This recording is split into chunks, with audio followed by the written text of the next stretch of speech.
We lost Abdul Hak's child. He was martyred together with his cousin. Then a helicopter appeared over this place and the shooting began.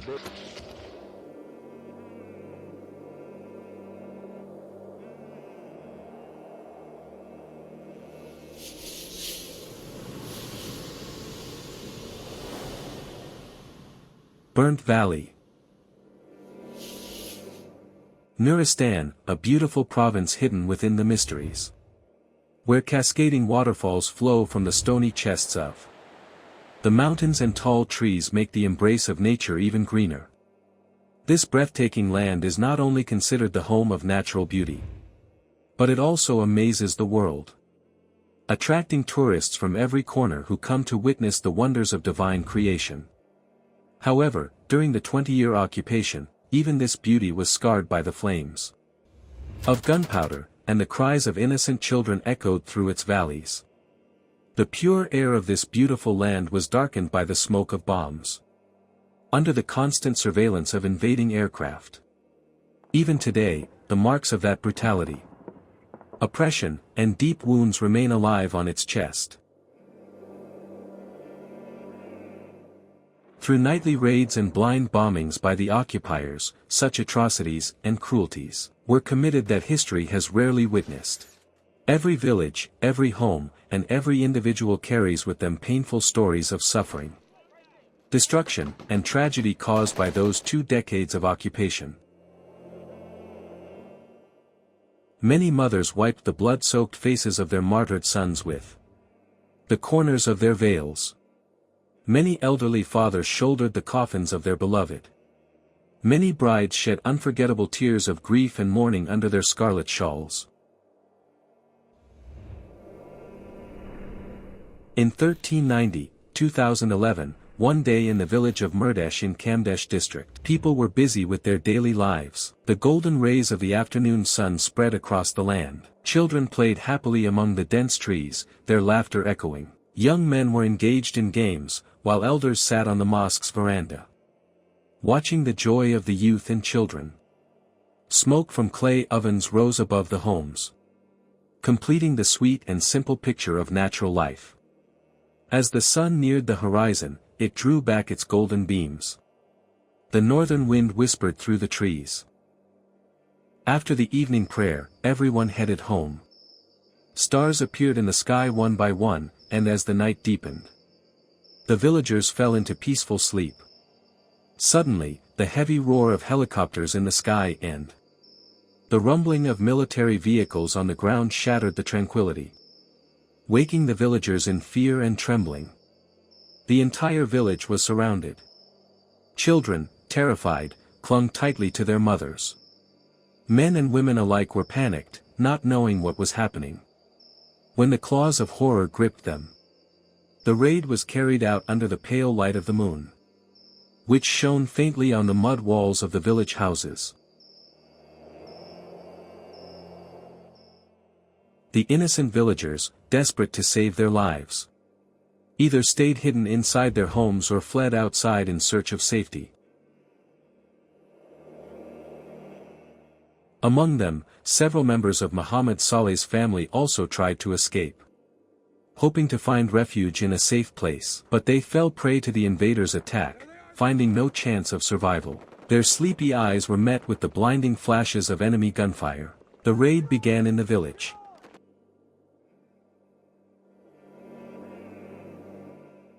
The raid started from Muhammad Saleh's house. His nephew was injured, while his uncle, cousin, and father-in-law were martyred.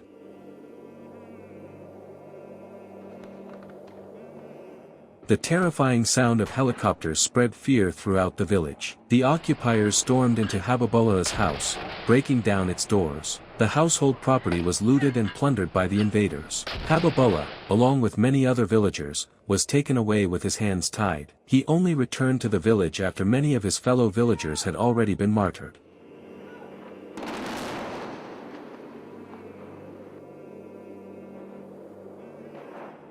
We were ordinary people, sleeping inside our homes. Suddenly in the evening, the sound of aircraft filled the sky. They weren't just one kind of aircraft, there were several different kinds. We could not leave our houses, we stayed inside.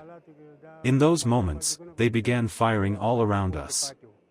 Out of fear, we remained in our homes. Later, they came, broke down the doors, and entered the houses. In the morning, they loaded us onto helicopters. Our pockets were filled with sand, our clothes and pockets covered in dust. They carried us to the base. At the base, we spent the whole day without food. Later, the delegates came. When they saw us, they told the soldiers, "You have captured ordinary villagers, not the actual fighters." The next night, they released us.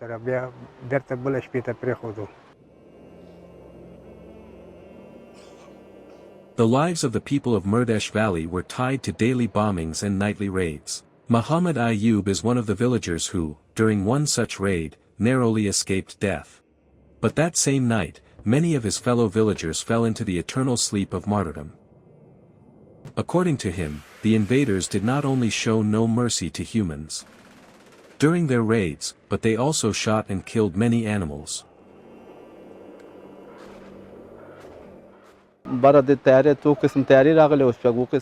Several kinds of aircraft had come, 6 or 7 types. It was here that Abdul Hak's child was martyred along with his cousin. We had gathered in their home for charity. From there, people began fleeing. Those who went toward the river were martyred. Those of us who escaped in this direction reached our caves safely. But the elderly who remained behind were captured. The soldiers filled the mosque with about 60 or 70 elderly men. They took them to the Nari base, held them there for a few days, and later released them. Among them were Habibullah's group, Syed Ghani Kaka, and many others.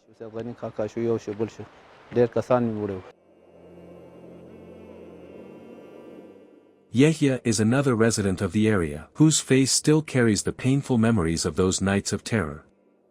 That night, the invaders targeted his chest and wounded him, but he survived. He only regained consciousness when the rays of dawn touched his face, while his companions had already fallen into the sweet sleep of martyrdom.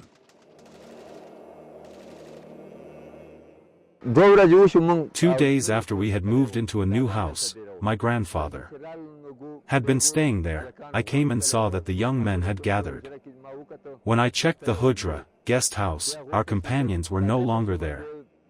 I went down to look for them and found one of my cousins. He told me, "Many have already left. Don't go, the helicopters are shooting everywhere." I came near this spot, and suddenly a helicopter appeared overhead and opened fire here. 3 people were martyred at this place. Shots were being fired all around. Suddenly, a laser light pointed me. I told my companion, "The laser is pointing at me." He replied, "Now they're targeting us, don't go up."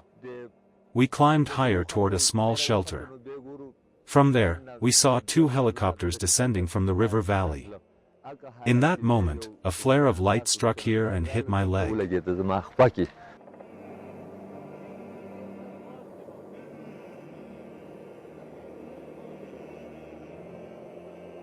In Nuristan, the series of invasions, atrocities, brutality, and oppression did not end here. The Gawardish Valley of Kamdesh district became the place of countless raids, fear-spreading operations, torture, and the martyrdom and wounding of innocent people.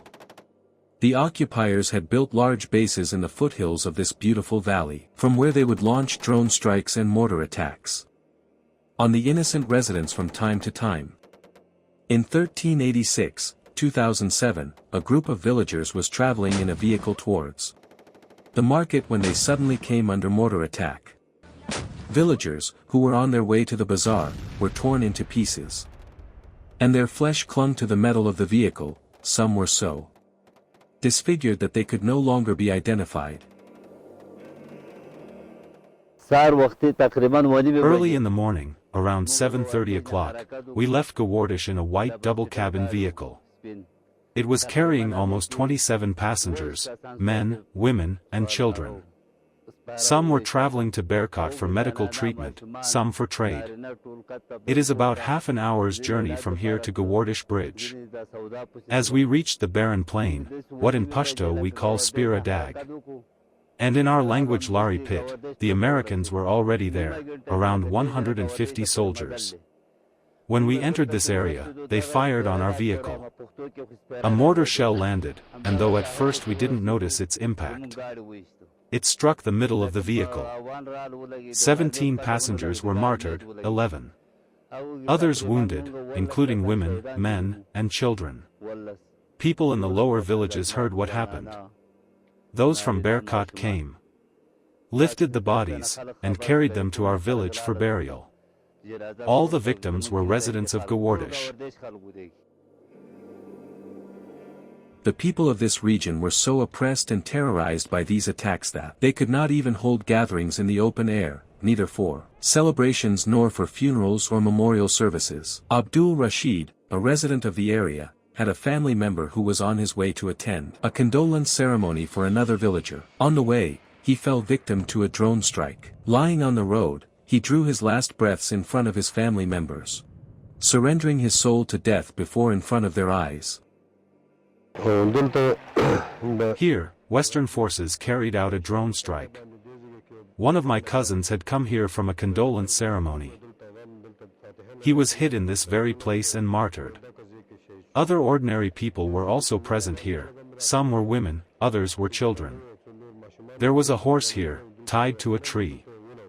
About half an hour later, it too was struck and killed, the shrapnel hit its thigh.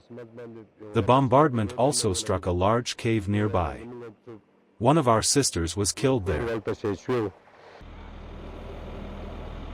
With the continuation of attacks, not a single part of Kamdesh district was spared. In 1393, 2014, the beautiful and peaceful valley of Kashtaz was filled with the cries and laments of villagers. On one edge of this valley, a drone strike targeted a group of young men, and the tall, strong youths of the village fell into pools of blood. While villagers were busy collecting the scattered flesh of their sons, another strike followed, martyring and wounding many more. The grief-stricken villagers were so tormented that the occupiers did not even allow them to collect and bury their martyrs. Such tragedies have struck all Afghans in different places. Among them, the people of Kutuz have also suffered deeply. This unforgettable incident took place on August 6, 2014. Early in the morning at prayer time. Some boys were awake, others still asleep. At that time, bombardment began. In that attack, around 15 or 16 people were martyred overnight, and several others wounded. In the morning, local boys from the neighboring area came to see what had happened. As they were gathering the bodies and the scattered pieces of flesh for funerals, another bombardment struck. In total, about 48 people were martyred in that one place, and 9 were wounded. Some of them are still disabled to this day. This is the tragedy that struck our village.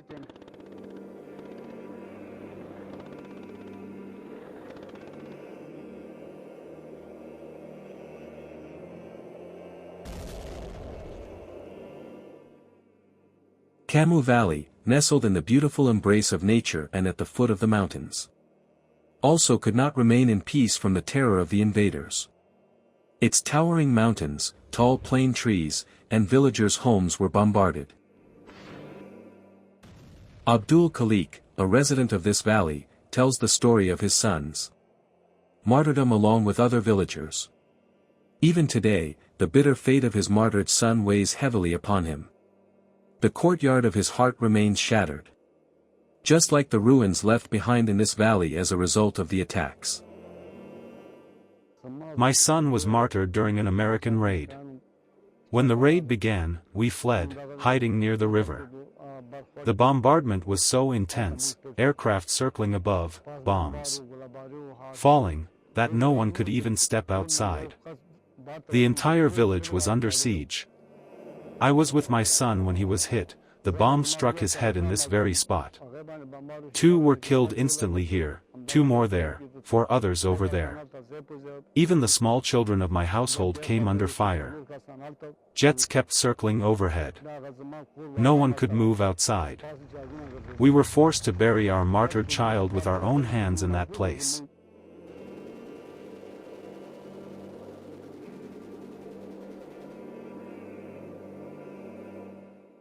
It was not just one village that was burned in the flames of occupation. Countless villages and homes were destroyed to such an extent that even their traces no longer remain. Like other beautiful valleys of Kamdesh district, the residents of Mandigal Valley also could not breathe in peace during the 20-year occupation.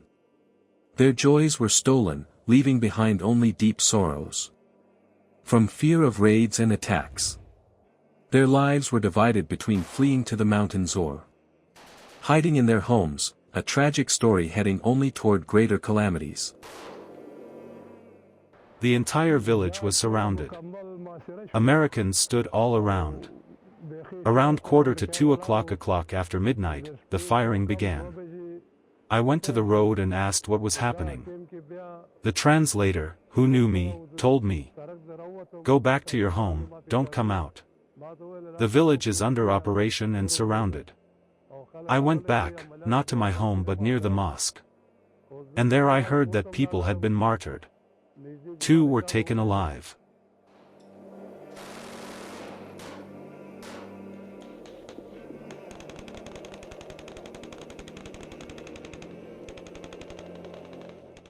The people of Puli-Rustam Valley in Kamdesh district also did not remain safe from the invaders. On the chests of the residents, the occupiers left the scars of cruelty and oppression. They robbed many villagers of the simple smiles of natural life.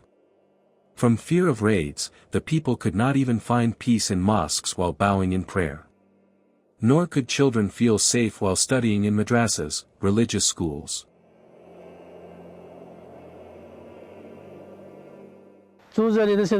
Several times, raids were carried out here. Once, they brought 2 or 3 helicopters. Across the river, near our Puli-Rustam area where our shelters are, they landed. Then came back to this side. They captured 3 or 4 people from this area. When people gathered in the mosque, the soldiers even opened fire there, striking the walls, killing some inside. That day, about 2 women were martyred, and 4 or 5 others too. One was my maternal cousin named Rafaela. He was martyred inside this very room. Another was my niece, martyred in that house. Another cousin of mine, Abdul Jalil, the son of the Muezzin Syed Alam, was also martyred. His father is still alive. Another was Abdul Mateen, also my nephew, the son of Abdul Wahab. Today, his children remain behind as orphans. The result of 20 years of oppression, terror, and brutality by the occupiers was that the patience of the local people finally ran out. In their quest for liberation from occupation, they took up arms, joined the caravan of the White Uprising, and began their sacred jihad. They continued their struggle with sacrifice, offering their lives, children, and wealth, with firm determination and unwavering resolve. Despite the endless atrocities and horrors of the invaders, their strong will was never broken, and they were never defeated. Now, after the bloody years of 20 years of occupation, under the shade of the Islamic Emirate, the villagers of these regions breathe freely without fear or terror. Shepherds graze their flocks, farmers work in their fields. Children are engaged in their studies, and even the migratory birds have returned to their nests. The peaceful atmosphere of this valley, and its air free of gunpowder, is the blessing of a 2-decade-long sacred struggle. If during the occupation, Afghans fought under the umbrella of a united leadership with rifles in their hands, today under a complete Islamic system they hold pens in their hands, working tirelessly to build a prosperous and everlasting Afghanistan.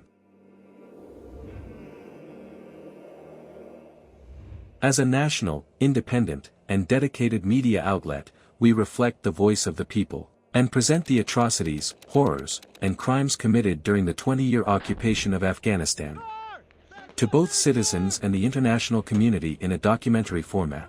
If you have witnessed incidents such as raids, killings, atrocities, or other crimes committed by foreign occupying forces in your area during the 20-year occupation, you can share them with us via WhatsApp. We will document these accounts in English and Arabic, in addition to our national languages, and prioritize them for broadcast on national television. Our contact number, 074-434-3668.